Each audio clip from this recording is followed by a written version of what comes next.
Hey, good afternoon, Saints. Good afternoon. Good afternoon, Israel. Good afternoon, Israel and Saints. You know, I'm just, we're gonna continue in Acts chapter 23 today, and reading about Brother Paul and about how the Jews how the Jews brought him before the council. You know, when he went back into Jerusalem. Went back into Jerusalem so they can question him on preaching the gospel of Christ and to the Gentiles. So we're going to continue reading in that today. And I just thank the Lord. I just really thank Jehovah the Elohim for waking up his people, man. Waking up his saints and his elect in these last days, and seeing the fraudship that's going on in these last days, and turning our hearts back unto him, Lord. So turn our hearts back unto him, that we may, get ready to go back home and receive that promise that was given unto Abraham, Isaac, and Jacob. For so long we've been confounded and our minds been slumbered. Our minds been slumbered. We've been confounded, to the point where we don't even know who the heck we are no more, or where we going, or anything. So I just thank the Most High. I just thank the Most High, Elohim, for waking us up in these last days, so we can look towards him and seek truth and through him, and not through men. Seek truth through Yeshua, the word of Yeshua, and not through men in these last days, that we may know who we are.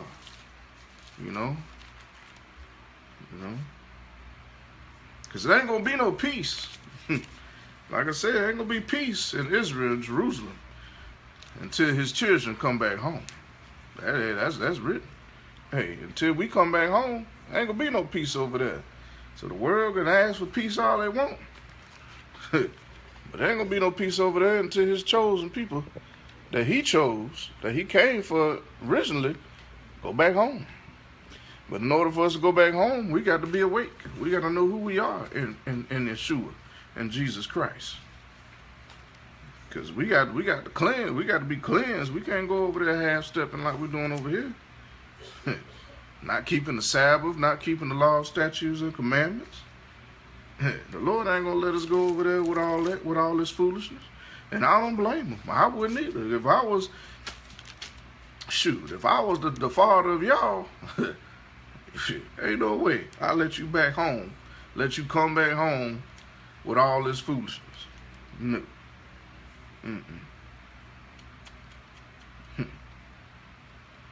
That's just like the prodigal son couldn't even return back home until he turned back unto his father.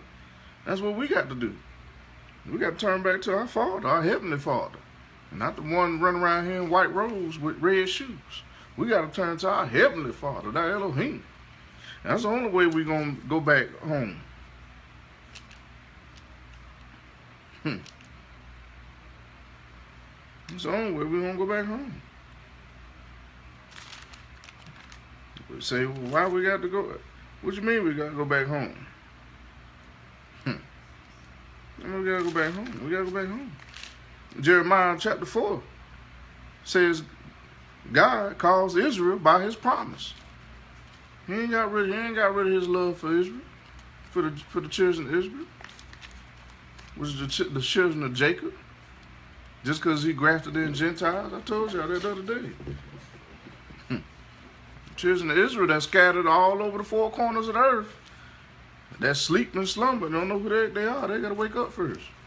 And we starting to wake up. Now, the powers that be, the principalities, they don't like that. They don't want us to be awake, because they want to continue to rob us of our heritage. Esau want to continue to get his heritage back.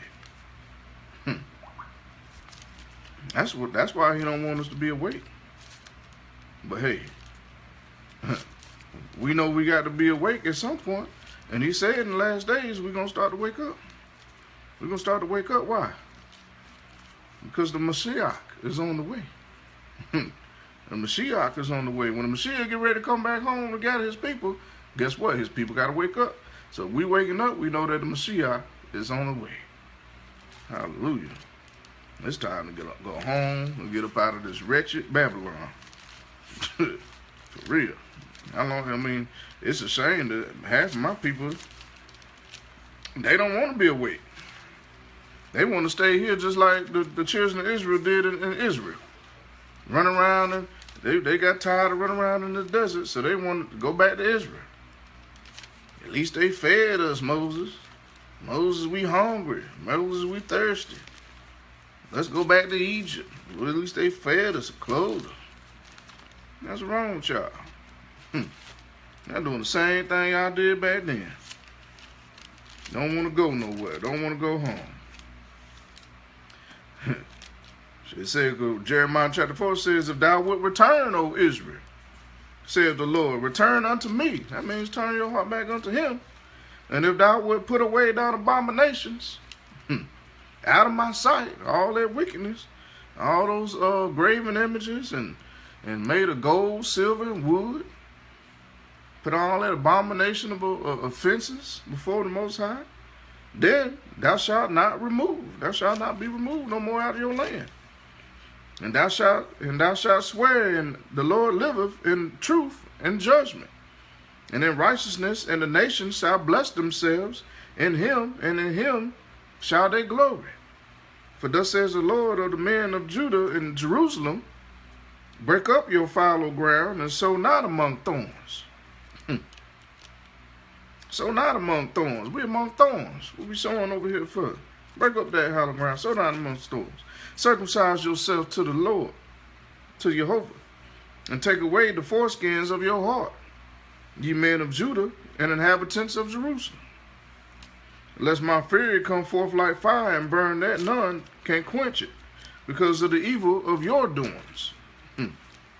Declare ye in Judah and publish in Jerusalem, and say, blow ye the trumpet in the land. Cry, gather together, it says. Cry, come together. And say, assemble yourselves, and let us go into the defense cities. Set up the standard towards Zion, retire and stay not.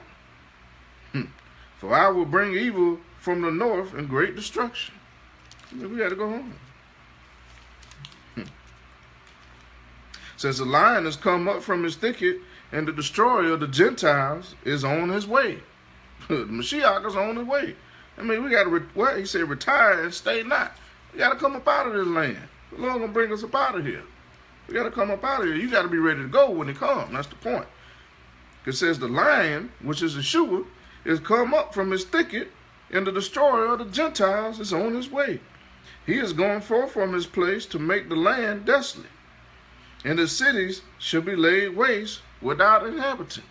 So he going forth amongst the Gentiles. So he coming for this place that we in now. He gonna make it desolate, he says, and lay it waste without inhabitants. So all y'all want to stay over here, y'all gonna stay in the land that's desolate. You got to be ready to go home. Got to be ready to go home.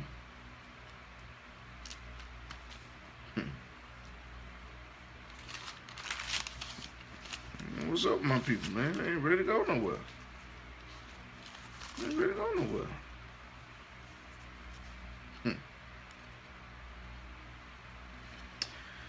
But we're going to continue on with Brother Paul. You know, I just hope one day y'all wake up and know who you are, why we was even brought over here, who sold us over here, them old Arabs and the Arabs, them so-called Hamites, them Africans. They sold us over here, the Arabs sold us over here, and even Japheth and his descendants sold us over here, along with Esau, Rome, the Romans and Greeks sold us over here. So all these lands going to be revisited for the iniquity they put upon the children of Israel. So until my people wake up and figure that part out, hey, what keep on is going to keep on until the last Gentile be saved. Once the last Gentile be saved, not on our time, but on Yeshua's time, then he come to gather his people, whether you ready or not. So the Gentiles must be saved. Must be saved.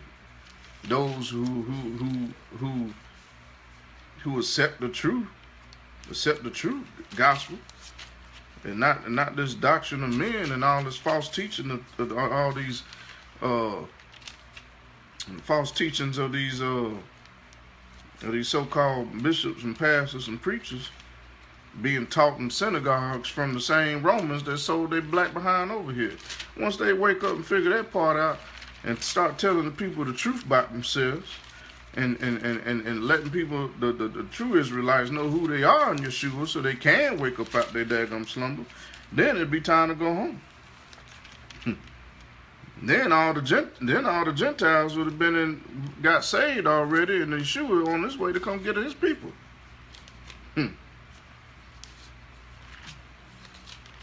But hey, my people still ain't ready. But he ain't gonna wait on y'all forever. Sure ain't. He ain't gonna wait on you. He ain't about to wait on y'all to get right with the Lord all forever. He been long suffering long enough, and I don't blame him. I wouldn't wait on y'all either. I wouldn't. He more long suffering than I would have been. Because I'd have been and came and got my little remnant of people who really know me, that know my Hebrew name, that know my name for real, know who I am and how I am, and keep my law, statutes, and commandments, and been enrolled out on y'all. Y'all have been stuck. Y'all have been stuck already. Y'all been stuck in hell. Like what's going to happen to the rest of y'all who don't get right with the Lord. Y'all been stuck in hell a long time ago. But the Lord is long suffering. He ain't gonna wait on you forever. That's for sure. So you need to get it right. You need to get in this word and learn who you are, and learn who the fake people are, and learn who your enemies are. You gotta learn all that. You just can't just think that you just saved and that's all you need to know. Shoot, man, this book, this is a living book right here. This tells the story. This book is for the Israelites, for the children of Israel and Judah. This tells their history. This their history. This our history. This ain't the history of the Gentiles. I don't know what I guess some of the churches be teaching y'all that, thinking that just because you saved through Christ and through your that you saved through Christ as a Gentile, that this book is your story, that this book is for you. What it ain't. This book is for the children of Israel. This book is for the children of Israel. This is the children of Israel's story. This their story in this book. This the descendants of Abraham, Isaac, and Jacob. Not of Ishmael, and not of Japheth, and not of Ham, and not of Esau. This ain't y'all's story, man. It's funny how everybody want to take everybody else's story and heritage from around here and claim it to be their story. But this ain't y'all's story. Because y'all don't fall under the curses. Whoever fall up under the curses of this book in Deuteronomy 28, this is who this is for. And in Psalms 147, verse 19, he said, he showed his word unto Jacob, his statutes and judgment unto Israel. So he ain't showed his word unto Ishmael. And he showed his word unto Esau. And he showed his word unto Ham and Japheth. He showed this unto Shem. His people. Abraham, descendants of Abraham and all that. That's who he showed us for, to Israel. He says he have not dealt so with any nation. And as for his judgments, they have not known them. The Lord ain't dealt so with all these other nations. He ain't dealt so with the Chinese, Japanese, and all the other people. Y'all Gentiles, man. He ain't dealt so with y'all. He ain't dealt with Africa and them, with the descendants of Ham. He deals with the descendants of Jacob, Israel.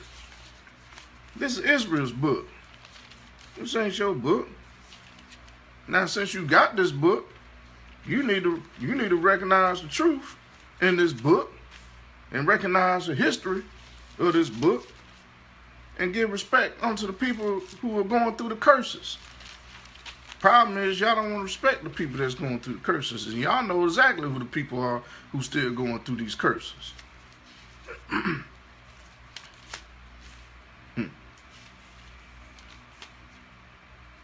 Because he said when the people who's going through these curses go back into their land, then will there be peace. Because Messiah is going to be amongst them. Is there peace now? Negative. Hey, they run around doing terrorist attacks and stuff over there now. Ain't no daggone peace over there. Ain't nobody beating they weapons and swords and stuff into no plow hooks. Come on, man. Y'all need to recognize who the true descendants of Jacob is in these last days. Once you figure that part out, then you can really have understanding of this word of Jacob, because he said he gave this word unto Jacob, unto Israel. Then you know who the real Israelites is. And have respect for them, because guess what? Y'all going to be servants unto them. Once you figure that part out, it's in here too. So, that's all I got to say, man. You know, I just get tired of the whole lies and misconceptions and all this other stuff going on. And I get tired of, you know, my people not knowing who the heck they are and running around here thinking they're Egyptians and Gentiles and Edomites and Canaanites and Hittites, Perizzites. Y'all need to wake up, man. Ain't y'all ready to go home? My people act like they ain't ready to go nowhere. That's what Paul saying. What I said last time, we was talking about Paul. What did Paul say? He said, for my wish was for the children of Israel to be saved. My true wish was for them to be saved. He said, they're saving all these Gentiles. What about my people? What about my people? My people to be saved. But they ain't trying to hear. They ain't trying to hear me. They ain't trying to hear me.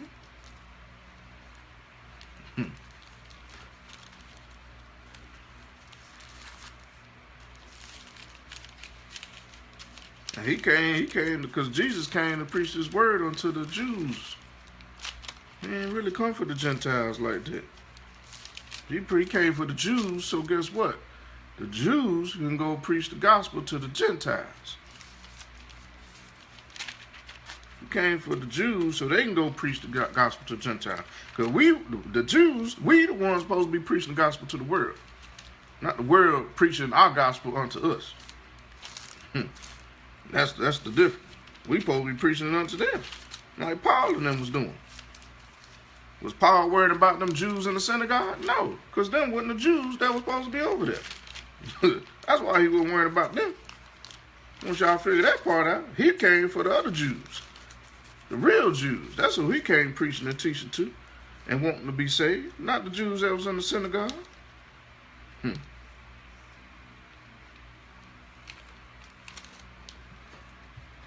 People still don't understand that. If that's the case, Jesus would have been pleading with them Jews, them Pharisees and Sadducees in the synagogue. He would have been pleading with them. He ain't gonna plead with them. He went out into the fields, out there to the people that was fishing, out there in the villages and the mountains and hills, preaching to them Jews. He ain't preaching to them Jews in the synagogue, them Sadducees and Sadducees. He ain't gonna preach to them because they were trying to persecute him every daggone well. So he already knew who the Jews was. That's why he told John, he said, I know the blasphemy of those who say they're Jews and are not. Yeah, he know, because he was the one talking to him. That's why he was correcting them every time they came out their mouth with some dumb stuff out their mouth. And Matthew, Mark, Luke, and John. Come on, man. Y'all need to get it together. All this craziness. And we said in Romans chapter 10, he said, brethren, my heart's desire and prayer to God for Israel is that they might be saved. He ain't saved for the Gentiles and for the Gentiles, the Sadducees and Sadducees. He said for children of Israel to be saved. And that's my heart's desire, for y'all to be saved. The real children of Israel to be saved. Stop playing with the Most High. It's time almost up. Yeah, hey. You didn't get on this boat, you left. Alright. Let's go on. Let's go on. Y'all, you know. Hey. Let's go on. So in Acts chapter 23. Acts chapter 23. Says, and Paul earnestly beholding the council said, men and brethren, I have lived in a good conscience before God unto this day. And the high priest Ananias commanded them that stood by him to smite him on the mouth. Hey, I'm telling you, these Jews here wasn't the real Jews. Because if they was real Jews, they wouldn't go around here smiting their own brother in the mouth and preach the gospel. Come on, man. They won't be persecuting their own people like this.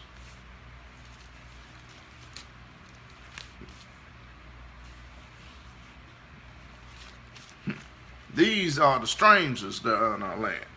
These so-called high priests and Sadducees and Ducees. Why you say that? Because according to the genealogy, to the books of genealogy, and let's see, First Chronicles say them Ashkenaz Jews are what? The sons of Gomar. And the sons of Gomar, Ashkenaz and Rippah and Togarmah, which are what? The sons of Japheth. Gomar and Magog and Madai and Javan and Tubal and Meshach and Tyrus. And the sons of Gomar, Ashkenaz and Rippah and Togarmah. Now who the heck was Jacob? Who was Jacob? That was Shem's brother. That was Shem's brother. From Shem and Ham. Shem, Ham, and Japheth. That was Shem's brother. Ham is the Africans today. Well, you already know that, because those are the Cushites. Ham is the Cushites. Shem is the descendants of Abraham, Isaac, and Ishmael, and Jacob. That's Shem. That's us. Now, how we know that they living in somebody else's house? So check this out. Genesis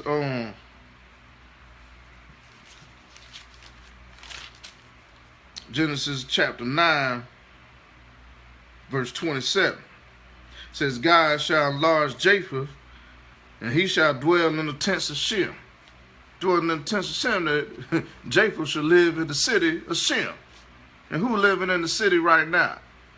If the rest of the Israelites and Judeans, the Jews and the Israelites, Judah and Israel scattered abroad, all to the four corners of the earth. Japheth. He said, God shall enlarge Japheth, and he shall dwell in the tents of Shem. That means in the cities of Shem.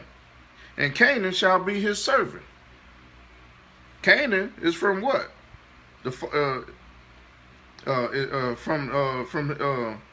the son of Ham. Because it says, in Ham, the father of Canaan saw the nakedness of his father and told the two brethren without. So that's why the Hamites was cursed. Okay? And then it says, Shem and Japheth took a garment and laid it upon both their shoulders. Because Shem was the youngest. Japheth was the oldest.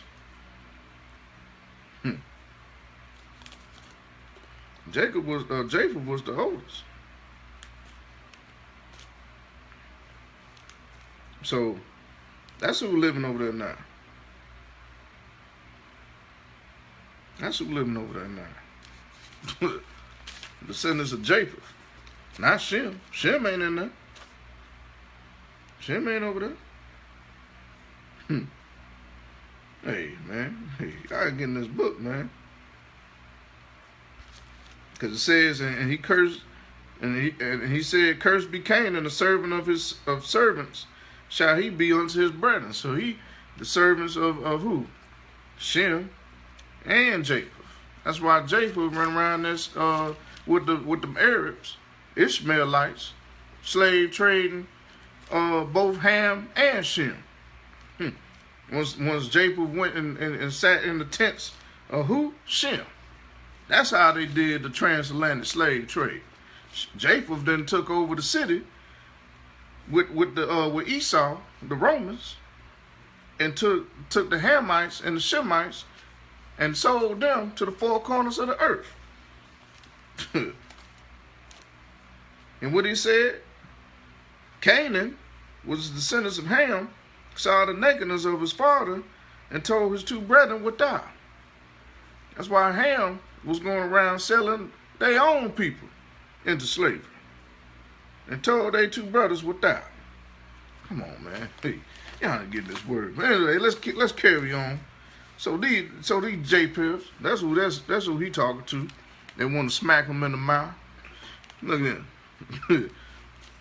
It says, and the high priest Ananias commanded them that stood by him to smite him on the mouth. The Israelite, Paul. It says, then said Paul unto him, God shall smite thee. Hello. It said what? It said God, Elohim, shall smite thee, thou whited wall. Ooh. What? What did he just say? Come on, let's have some church today.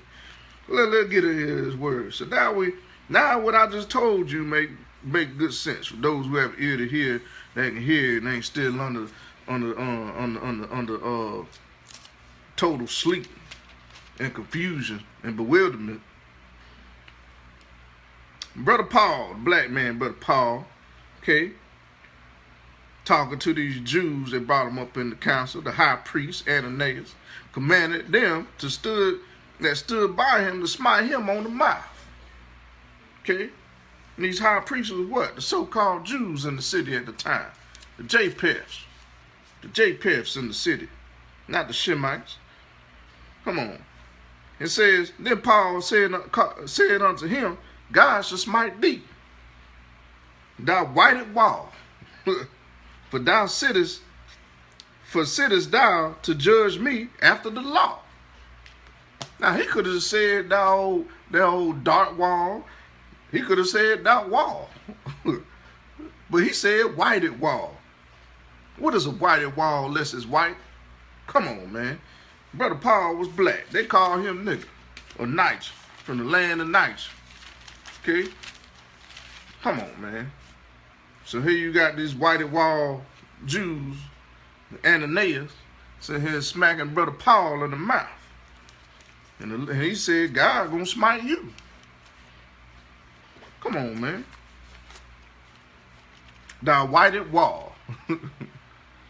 For sittest thou to judge me after the law, and commandest me to be smitten contrary to the law. Come on, man. Hey, y'all need to wake up, man. Y'all need to wake up, see what's really cooking on the hill, cause this is crazy. All this time got us in the here, and y'all pastors, man. I got beef with y'all. I don't really have beef with you, but I got a bone with y'all, cause y'all should be ashamed. But it was written in here that y'all was gonna do this, but y'all really should be ashamed of yourselves, not sitting here waking your people up for monetary gain. Just because you went to a theologian school, getting taught by the same slave masters who put you in slavery in the first place. Y'all really ought to be ashamed of yourself. But it said that was going to happen. It said that it was going to happen. So, can't be too upset, because God already knew what was on your heart in the first place. And said, verse 4 says, and they that stood by said, rivalest thou God's high priest? Rivalest thou God's high priest? Then said Paul, I wish not, brethren, that he was the high priest, for it is written that thou shalt not speak evil of the ruler of thy people. Now, why would he say that? Because he said, I wish not, brethren. Which they are, brethren. These white people, they are brethren, if you ain't know that. And the Lord told us not to hate Esau. He told us not to hate Esau or the Edomites, the Romans, which we know are the Romans, and the Romans were white. He told us not to hate them, because they are brethren. So that's why he said, I wish not, brethren, that he was the high priest. For it is written that thou shalt not speak evil of the ruler of thy people. They call him the ruler of thy people. The ruler of thy people.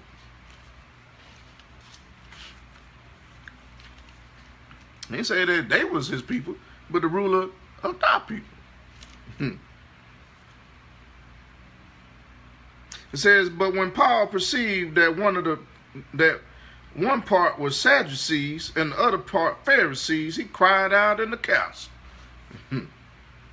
Men and brethren, I am a Pharisee, the son of a Pharisee, of the hope and the resurrection of the dead, I am called in question.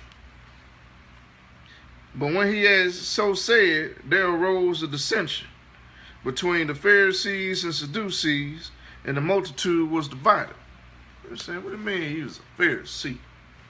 Because he talking to these imposters. playing Pharisees, Sadducees, trying to judge him by the law that he was born under. He was a son of a Pharisee. But they're going to try to judge him being apostles. Hold on. It says, for the Sadducees say that there is no resurrection, neither angel nor spirit. But the Pharisees confess both, that there's both angel and spirit. And there arose a great cry. And the scribes that were of the Pharisees' part arose and strove, saying, we find no evil in this man. But if a spirit of an angel have spoken to him, let us not fight against God. And when there arose a great dissension, the chief captain, fearing lest Paul should have been pulled in pieces of them, commanded the soldiers to go down and to take him by force among them, and to bring him into the council. In the night following, the Lord stood by him and said, be of good cheer, Paul. Be of good cheer, Paul. For as thou hast testified of me in Jerusalem, so must thou bear witness also at Rome. You gotta go talk. You gotta bear witness in Rome too, to the Edomites. You gotta bear witness to the so-called Jews and the Edomites. And when it was day, certain of the Jews banded together and bound themselves under a curse, saying that they would neither eat nor drink till they had killed Paul. So these cats, these so-called Jews, that took a vow and put a curse on their own head. What does it say? They put a curse on their own head. It says, and when it was day, certain of the Jews banded together and bound themselves under a curse, saying that they would neither eat nor drink till they had killed Paul. And they were more than 40 which had made this conspiracy. That's what it was. That's where it's always been, a conspiracy. It says, and they came to the chief priests and elders and said, we have bound ourselves under a great curse, that we will eat nothing until we have slain Paul. Now, why would they do that? If we supposed to be, if they was the real Jews, why would they even tempt the Lord thy God like that in the first place? Come on now, y'all got it, yeah, man. These people, these so-called Jews that Paul and Jesus and them were speaking to, these ain't even the same type of Jews that was written all through the Old Testament. They ain't got nothing in common at all. Because the Jews even back then knew better than do some stuff like that. Gonna tempt the Most High. Come on, man. Says, now therefore ye with the council signify to the chief captain that he bring him down unto you tomorrow, and as though ye would inquire something more perfectly concerning him, and we, or ever he come near, are ready to kill him. And when Paul's sister's son heard of their lying in wait. They're good lying, yeah. They're lying in wait. He went and entered into the castle and told Paul. So they were lying in wait to kill Paul. Took a vow and everything. Put curses on their own head. And what Paul had said to him at first, the Lord gonna smite you. It says when Paul, already. Verse 17 says, then Paul called one of the centurions unto him and said, bring this young man unto the chief captain, for he have a certain thing to tell him. So he took him and brought him to the chief captain and said, Paul, the prisoners called me unto him and prayed me to bring this young man unto thee, who have something to say unto thee. Then the chief captain took him by the hand and went with him aside privately and asked him, what is it that thou hast to tell me? And he said, the Jews have agreed to desire thee that thou wouldest bring down Paul tomorrow into the council, as though they would inquire somewhat of him more perfectly. Now, they wanted him to bring him down there so they can kill him, so they can eat and drink and be merry. It says, but it says, but do not thou yield unto them. Don't do that to them, for them. It says, for there lie in wait for him of them more than 40 men, which have bound themselves with an oath. And then the Lord tell you not to be taking these oaths. You gonna take the oath and tempt the Lord thy God like that to kill your own brother? These ain't the same Jews, man. Come on, man. These ain't the same Jews. They took a vow before the Most High to go kill their brother Paul, who said, I also am a Pharisee. Come on, man. You can't tell me these the same Jews that love Yeshua, the Mashiach, that love God, because these cats, they ain't even recognize. They killed Yeshua. These same Jews killed Yeshua. They ain't love the Most High. They tempted the Most High by taking a vow. To kill their own brother. Come on, man. They playing with fire. These cats are playing with fire. Not only were they playing with fire before there, because they killed the Most High Son. They killed Yeshua. And then tempted the Lord again, thy God, to go and kill their brother. Also was a Pharisee, a real Pharisee, and took an oath to kill this man, Brother Paul. Come on, man. Y'all, hey, you can't tell me these are the same Jews in the Old Testament. Yeah, they're the same Jews in the Old Testament. Now, they were some heathen, disobedient, stiff-necked people, which they still is today. But they ain't about to do nothing like that now. You know, they ain't about to tempt the Lord God like that. By killing his son and tempting him with a vow. Come on,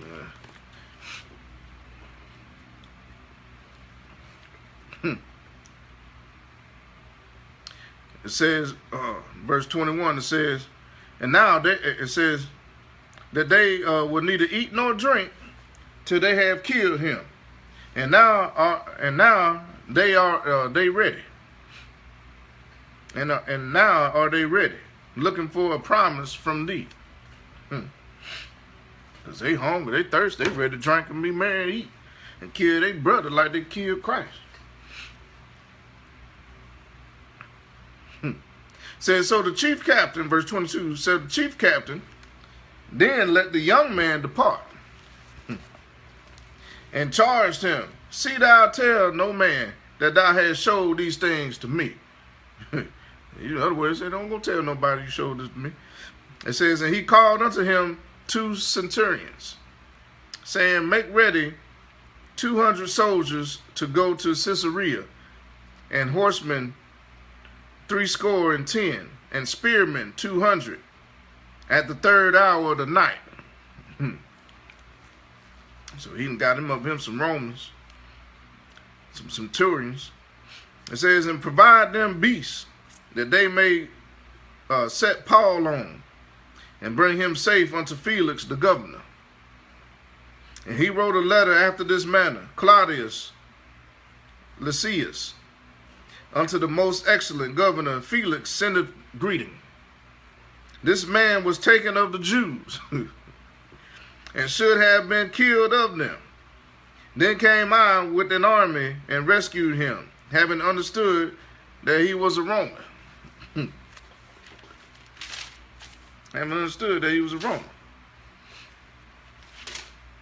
And when I would have known the cause wherefore they accused him, I brought him forth into their council, whom I perceived to be accused of questions of their law. So he thought he was a Roman. It says, and when I had known the cause wherefore they accused him, I brought him forth into their council, whom I perceived to be accused of the questions of their law, but to have nothing laid to his charge worthy of death or of bonds. Because he knew, hey, he can't be a Roman if he a Jew, and a Jew trying to stone and kill him. He ain't one of us. He ain't one of us. That's why the man said, am I also a Jew? That's what the Roman told Paul. He said, am I a Jew? What that mean, you a Jew? How you say that? How they say that you was a Jew? I mean, a Roman.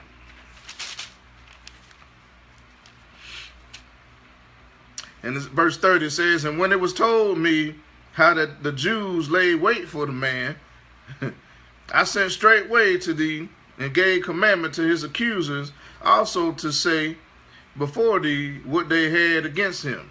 Farewell. Man, time be flying. It says, then the soldiers, as it was commanded them, took Paul and brought him by night to Antipatris. On the morrow they left the horsemen to go with him and returned to the castle, who, when they came to Caesarea, and delivered the epistle to the governor, the letter to the governor, presented Paul also before him. And when the governor had read the letter, he asked of what province he was. And when he understood that he was of Cilicia,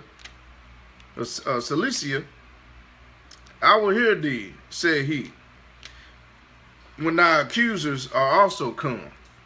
And he commanded him to be kept in Herod's judgment hall. So he sent him under Herod's judgment hall. It was like they did Christ. Verse 20, chapter 24 says, and after 5 days, Ananias, the high priest, descended with the elders and with a certain orator named Tertullus, who informed the governor against Paul. And when he was called forth, Tertullus began to accuse him, saying, seeing that by thee we enjoy great quietness, and that very worthy deeds are done unto this nation by thy providence. We accept it always, and in all places most noble Felix, with all thankfulness. Notwithstanding that I be not further tedious unto thee, I pray thee that thou wouldest hear us of thy clemency a few words. It says, for we have found this man a pestilent fellow and a mover of sedition among all the Jews throughout the world, and a ringleader of the sect of the Nazarenes. The Nazarenes, ringleader of the Nazarenes. The Nazarenes were who? Nazarites. It was also called Nazarites, who kept their oath on their head, in dreads and locks. Okay? He was the ringleader. His man said he was the ringleader of the sect of Nazarenes. It says, who also gone forth, it says, who also have gone about to profane the temple, whom we took and would have judged according to our law. But the chief captain, Lysias, came upon us, and with great violence took him away out of our hands, commanded his accusers to come unto thee, by examine of whom thyself mayest take knowledge of all these things, whereof we accuse him. And the Jews also assented, saying that these things were so.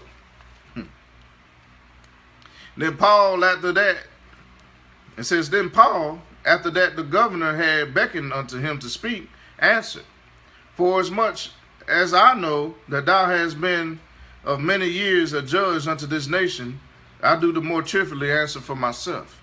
It says, because that thou mayest understand that there are yet but 12 days since I went up to Jerusalem for to worship. I went up to, it was 12 days since I went up to Jerusalem for to worship. Now, Brother Paul, he was a real Israelite. He was a real Jew. But he ain't staying worshiping there, because he had work to do. And not only that, the so-called Jews that was over there was trying to kill their brother. They even took an oath against the Most High to kill their brother Paul. Come on, man. These, I don't know, these some other cats right here. These are the strangers of Japheth that dwell in the tents of Shem. It says, and neither found me, verse 12 says, and they neither found me in the temple disputing with any man, neither raising up the people, neither in the synagogues, nor in the city. Neither can they prove the things whereof they accuse of me, whereof they now accuse me. But this I confess unto thee, that after the way which they call heresy, so worship I the God, the Elohim of my fathers, believing all things which are written in the law and in the prophets. That's why we say that. He said, but this I confess unto thee, that after the way which they call heresy, these so-called Jews, these Sadducees, the high chiefs, and Pharisees, these so-called Pharisees, which even Paul said, hey, man, I'm a Pharisee, but y'all want to judge or take an oath before the Most High to kill me? He said, so I worship the Elohim of my fathers, not their fathers, but my fathers, believing all things which are written in the law, the Torah, and in the prophets. And in the prophets. That means the Torah, the first 5 books of Moses, and in the prophets, the rest of the scripture. It says, and have hope toward God, Elohim. I have hope towards Elohim, which they themselves also allow. Which they themselves also allow, for hope towards Elohim. That there should be a resurrection of the dead, both of the just and unjust. And herein do I exercise myself to have always a conscience void of offense towards Elohim and towards men. Now after many years I came to bring alms to my nation, and offerings, whereupon certain Jews from Asia found me purified in the temple, neither with multitude nor with tumult, who ought to have been here before thee, who ought to have been here before thee, and object, if they had aught against me. So he said, whereupon certain Jews from Asia, these Asians, so certain Jews from Asia, you know where Asia is, found me purified in the temple, neither with multitude nor with tumult. who ought to have been here before thee and object. Who should have been here before you and object. If they had aught against me. If they had anything against me. Or else, let these same hearsay, these Pharisees, Sadducees, and high captains, say, or let these here, at least or else let these same hearsay, if they have found any evil doing in me, while I stood before the council, except it would be for this one voice that I cried, standing among them, touching the resurrection of the dead, I am called and questioned by you this day.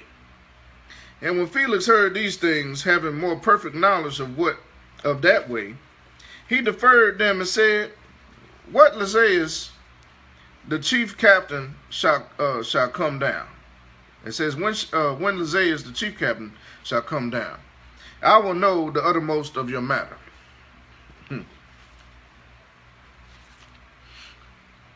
It says, verse 23, it says, he commanded the centurion to keep Paul and to let him have liberty, and that he should forbid none of his acquaintance to minister or come unto him.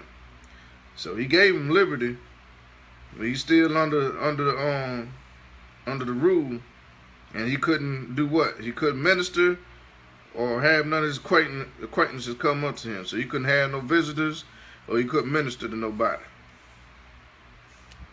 Okay?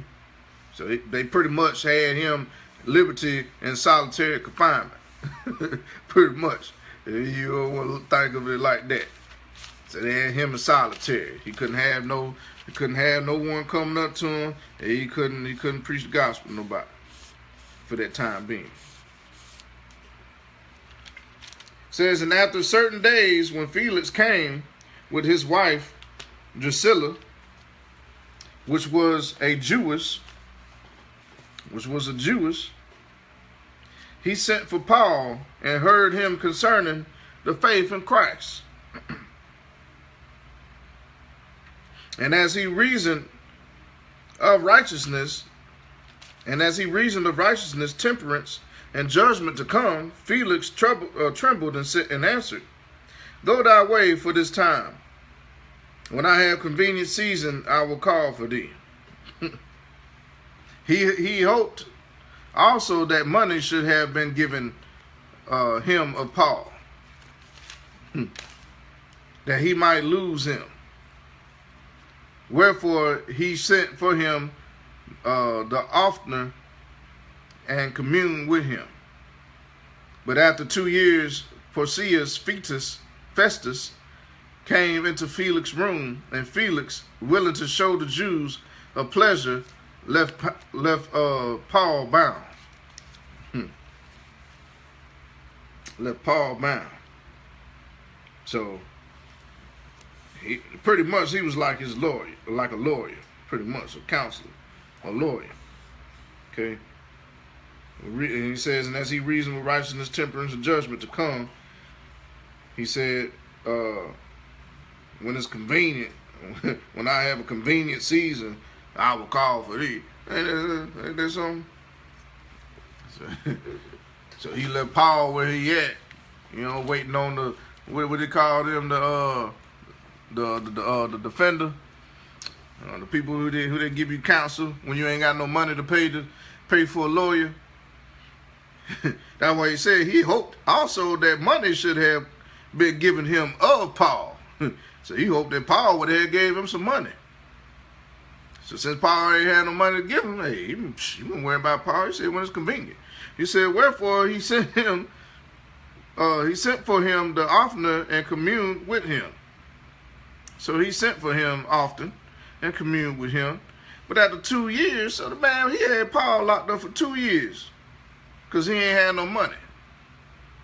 But after 2 years, Porcius Festus came into Felix's room, and Felix, willing to show the Jews a pleasure, ready to please the little Jews, because they had Paul, he said, left Paul bound. Ain't that some mess? Let's read on. This is going to be the last one for today. It says, now, chapter 25, it says, now when Festus was come into the province, after 3 days he ascended from Caesarea to Jerusalem.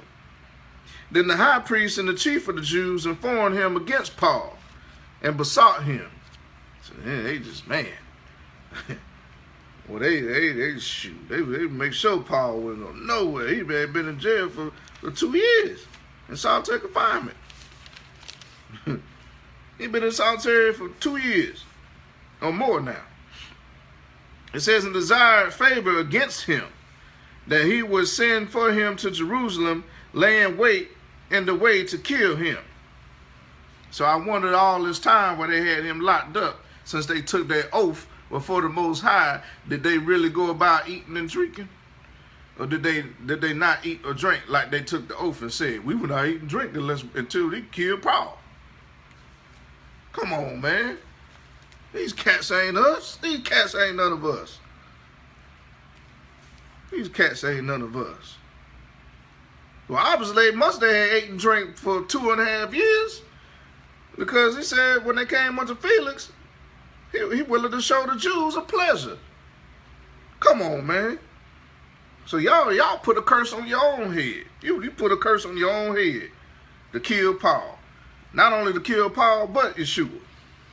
Ooh, man, I hate to be y'all. Oh, I hate to be y'all.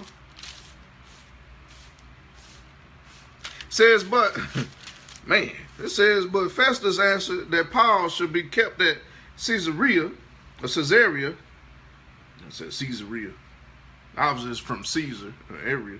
So Caesarea, however you want to pronounce it. And that he himself would depart shortly thither, or thereafter. Let them therefore, said he, which among you are able to go, which among you are able, go down with me and accuse this man, if there be any wickedness in him.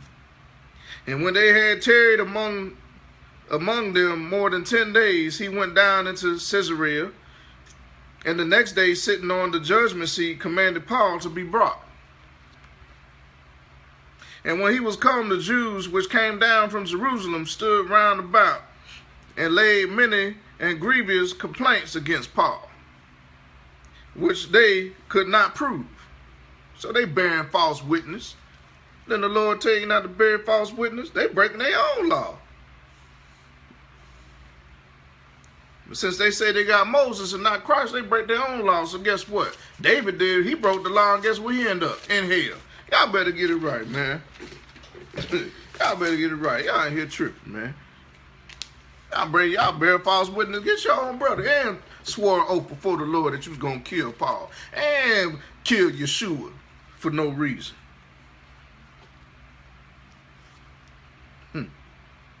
Says, but Festus willing to do the Jews a pleasure. So if now we know all this, then why would the Lord say, I know the blasphemy of y'all who say y'all Jews and I'm not? Ooh.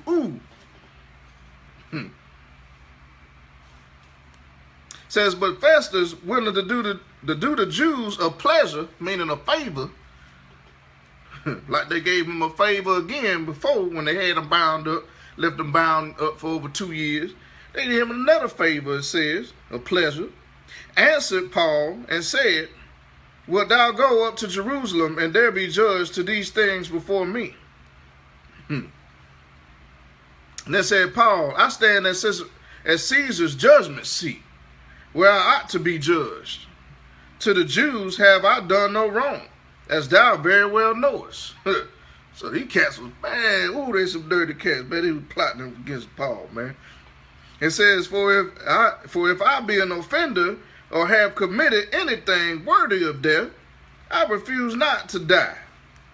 But if there be none of these things whereof these accuse me, no man may deliver me unto them. I appeal unto Caesar. Then Festus, when he had conferred with the council, answered, hast thou appealed unto Caesar? Unto Caesar shalt thou go. And after certain days, King Agrippa and Bernice came unto Caesarea to salute Festus. And when they had been there many days, Festus declared Paul's cause unto the king, saying, there is a certain man left in bonds by Felix, about whom, when I was at Jerusalem, the chief priests and the elders of the Jews informed me, desiring to have judgment against him. To whom I answered, it is not the man, it says, to whom I answered, it is not the manner of the Romans to deliver any man to die, before that he which is accused have the accusers face to face, and have license to answer for himself concerning the crime laid against him. Therefore, when they come hither without any delay on the morrow, I sat on the judgment seat and commanded the man to be brought forth, against whom the accusers stood up. They brought none accusation of such things as I supposed, but had certain questions against him of their own superstition, and of one Jesus, one Yeshua, which was dead, whom Paul affirmed to be alive. Ain't that some mess? Y'all call yourselves Jews. Man, get out of here. Get out of here. You ain't fooling me. You ain't gonna fool me no more. You ain't fooling me. Y'all did, Brother Paul swore before the Most High to kill the man. It says, and because I doubted of such manner of questions, I asked him whether he would go to Jerusalem and there be judged of these matters. But when Paul had appealed to be reserved unto the hearing of Augustus Caesar, I commanded him to be kept till I might send him to Caesar. Then Agrippa said unto Festus, I would also hear the man myself. Tomorrow, said he, thou shalt hear him. And on the morrow, when Agrippa was come, and Bernice, with great pomp, and was entered into the place of hearing with the chief captains and principal men of the city, at Festus' commandment Paul was brought forth. And Festus said, King Agrippa, all men which are here present with us, you see this man about whom all the multitude of the Jews have dealt with me, both at Jerusalem and also here, crying that he ought not to live any longer. But when I found that he had committed nothing worthy of death, and that he himself had appealed to Augustus, I have determined to send him, of whom I have no certain thing to write unto my Lord. Wherefore I have brought him forth before you, and especially before thee, O King Agrippa, that after examination I might have somewhat to write.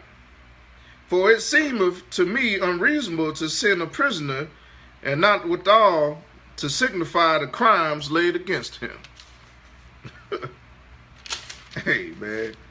Oh, boy, these cats was dirty. These some dirty cats right here, man. Hey. But, you know, what these cats trying to do to Brother Paul, we see the same stuff happen to my people today, man. The same stuff. They got the old prosecutor trying to come down with some false, trumped up charges against brothers in these last days, man. And they ain't even did nothing. Accusing the brothers of crimes and rapes and murders. And they weren't even there. And then they come back later talking about, oh, well, DNA evidence find that this man wasn't even at the scene. Come on, man. Come on, man.